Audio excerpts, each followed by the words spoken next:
Today we have a special guest. He's actually my cousin. His name is Luis Ortiz, and he's gonna be showing us his Dark World deck. And here it goes. Alright, so first of all, I run 3 Graphas. That's like a must. If you're ever gonna make this deck, you have to run 3 Graphas. For my next card, I have 3 Snows.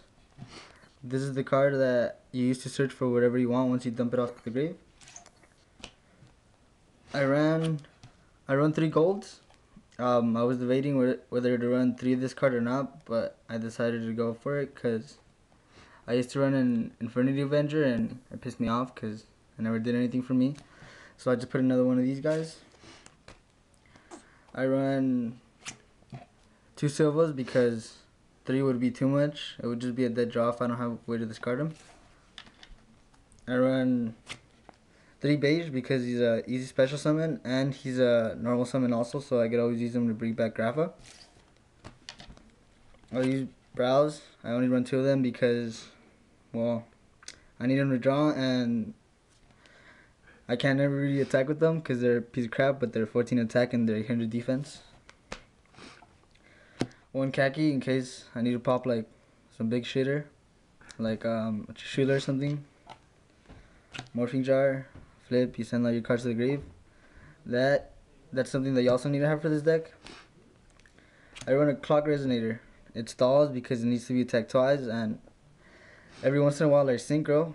Every once in like 10 games or something, but it helps me out. Oh, and it's also Fiend, so I could remove it for the field spell or discard it.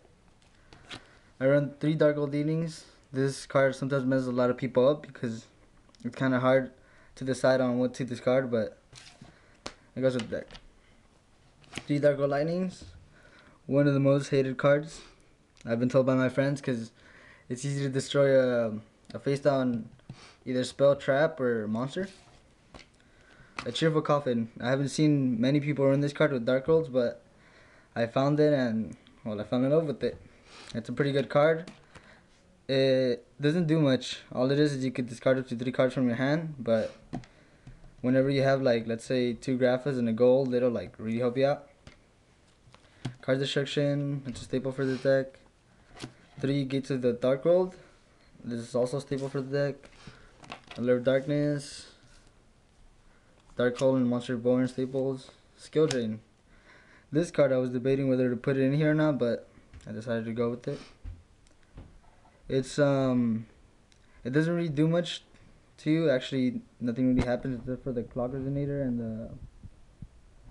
the Morphing Jar, but other than that, it'll really mess your opponents up because most decks nowadays run on effects. But Dark Holes resolve in the grave, so you shouldn't have a problem with it. Dark Deal. Usually when I set this card, I try to have only monsters in my hand. That way when I activate it, they have to discard like one of my monsters, and it's a plus for me anyway. Deck Devastation Virus. I tribute a 2000 or more attack, and all of their crappy ass monsters get sent to the grave for a few turns, so that's good. Compulse. It could save you from like a Stardust or something, can be negated. Solemn Warning, a staple. Torrential staple, and Mirror Force a staple.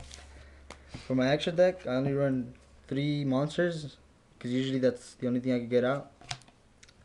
The Stygian Sergeants. Many people haven't heard of this, but it is like one of the best synchros I've come upon. When it destroys a monster, it could attack once again in a row, but it gains 800 attack. So yeah, and it's a 22, so after the first attack, it should go up to 3000, then 3800, and well, he's a beast. He has 2 heads. Chaos King Archfiend, he gets rid of the more powerful cards. His effect, he flips the defense and attack of the cards. And usually when a card has a really good attack, he has a crappy defense, so that'll help me out. And Stardust, which is just a staple. Alright, comment, subscribe, like, all that good stuff. Thanks for watching.